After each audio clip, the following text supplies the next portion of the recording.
So the state of New Jersey's new concealed carry law, which defied the Supreme Court's Bruen decision, is now at risk once again. So let's talk about this.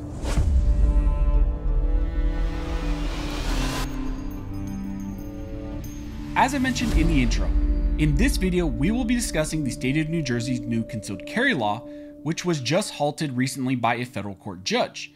The case we will be discussing in this video is called Coons v. Platkin. In this case, a temporary restraining order was granted by District Court Judge Renee Bum, and as a result of the TRO, various aspects of the New Jersey concealed carry law, which was recently passed, is now currently blocked. However, there is a current battle for a preliminary injunction, and the state of New Jersey is attempting to validate their law and put forward rationales for why this is indeed constitutional. This case is a result of the state of New Jersey passing a bill called A4769. This bill was introduced in direct response to the Supreme Court's recent ruling in New York State Rifle and Pistol Association versus Bruen. This bill in New Jersey will change various aspects of the current New Jersey concealed carry permit process.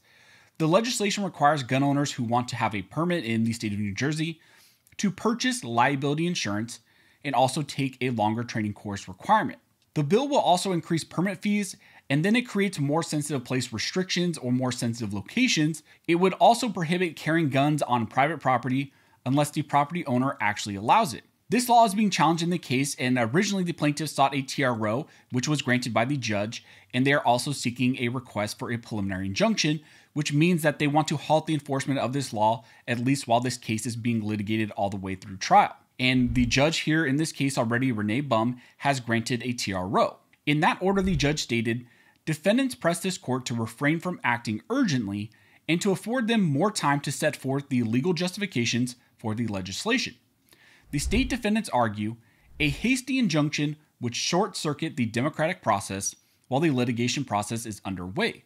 This court concurs, she says, in that no injunction should ever be hastily issued, but defendants must do more than promise they will justify the constitutional basis for its legislation later. Surely defendants had or should have had the historical materials and analysis the state relied upon when it began its legislative response to Bruen. After all, the Supreme Court was clear that in order for any gun control legislation to pass constitutional muster under the Second Amendment, such legislation must be consistent with historical tradition. The state has had 6 months since Bruen to identify well-established and representative historical analogs. Then she goes on to state that certainly defendants anticipated challenges to the legislation and should have been better prepared to defend the legislation's constitutionality. So in that original granting of the TRO in the Coons decision, the judge here outright denied the state of New Jersey's arguments that they will present historical support for this law sometime in the future, but that they simply just need more time. Instead, the judge said that the state should have had that evidence ready to go, and that evidence should have been available to them because once this law was passed originally, the state should have had evidence to actually pass that law. But we all know they actually don't. Then after granting the TRO in the Coons case, there was another case, the Siegel case, and Judge Bum granted the state of New Jersey's politicians the ability to intervene in the case, and then these cases were consolidated.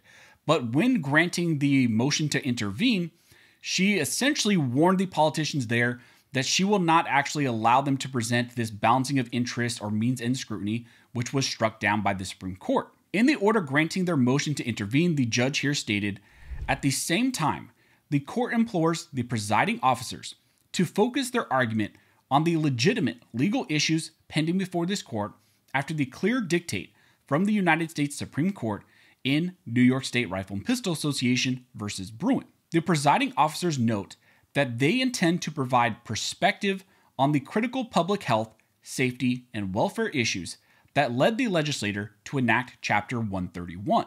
But the Bruen court expressly stated that the government may not simply posit that the regulation promotes an important interest in the Second Amendment context. Instead, the government must demonstrate that the regulation is consistent with this nation's historical tradition of firearms regulation. The presiding officers must keep the litigation progressing on the right track. All agree that violent crimes involving firearms are tragic, but the dictate of Bruen is clear. Legislative interest balancing is understandable and elsewhere appropriate, but it is not deference that the Constitution demands here. While the legislator may disagree with Bruen, it may not disobey it. So there the judge is warning these new defendants who are being allowed to litigate in this case that they cannot simply just say, well, we have a public interest which validates this law. Instead, they actually have to adhere to what Bruen said. Well, here the new defendants and the state of New Jersey filed their opposition to the preliminary injunction, and it seems that they really didn't actually heed that message from the judge. Once again, they present no evidence to actually support their position that CCW holders or the granting of more CCWs creates a greater risk or more threat to the public at large, and therefore also result in more crimes. In the brief, the defendants go on to state, at the outset, we respectfully point out that defendants were not in the position to provide New Jersey-specific statistics to suggest that concealed carry permit holders are responsible for gun crimes or an increase in gun crimes in New Jersey, as suggested by the court. Given that Chapter 131 was only enacted less than 3 months ago, and there has not been sufficient time in New Jersey's to measure the impact of the elimination of the justifiable need standard and its effect on the incidence of gun crimes or gun-related incidents in New Jersey. To me, this response is very circular. New Jersey has been arguing that they are creating new laws and new laws restricting CCWs because concealed carry holders cause more crime or are a greater threat to the public. But when asked for evidence of that, they say, well, we don't really actually have evidence or support for this because this law was just created. They did try to present other studies as evidence. One of them was from Johns Hopkins, and that one found that the estimated average rate of officer-involved shootings increased by 12.9% in 10 U.S. states that relaxed restrictions between 2014 and 2020 on civilians carrying concealed firearms in public.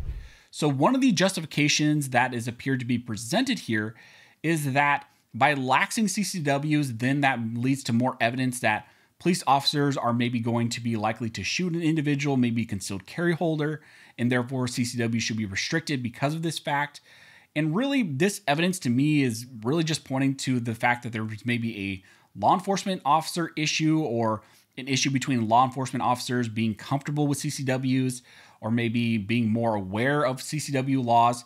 But it doesn't really lead to this general understanding that the state of New Jersey and the defendants here are putting forward that CCW holders present a greater risk to the general public and increase in more crimes. Really, this just shows a law enforcement failure.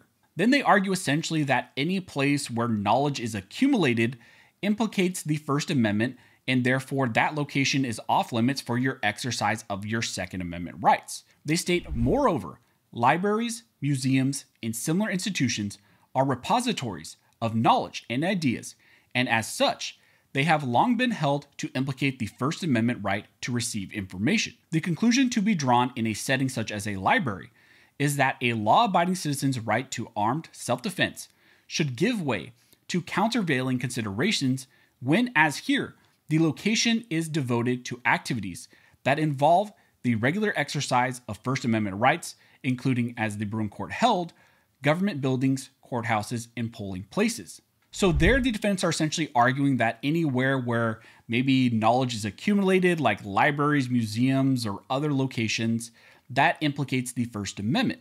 And since that location implicates the First Amendment, your right to keep and bear arms would give away to the First Amendment. You don't have your right to the Second Amendment because the First Amendment is implicated. That is essentially the argument that they're making there. So those are just some of the interesting arguments and points that I found in the opposition to the preliminary injunction. We will ultimately see if Judge Renee Bum ultimately finds those arguments convincing. I suspect that she won't. If I get any more information, of course, I will let you all know. Also, if you like this video and you would like to support the channel, one of the best ways to do that is to like, comment, and subscribe. All those things help to fuel the algorithm, and it signals to YouTube that you guys see value in these videos and in this type of two-way news. As always, I want to thank everybody who likes, comments, subscribes, who hits the notification bell, who shares these videos. You guys are directly impacting these videos, impacting this channel, and helping me to reach and educate more people than I could ever do on my own. So as always, thank you all for watching. Don't forget to like and subscribe, and never forget this nation was built by armed scholars, and this nation will be maintained by armed scholars.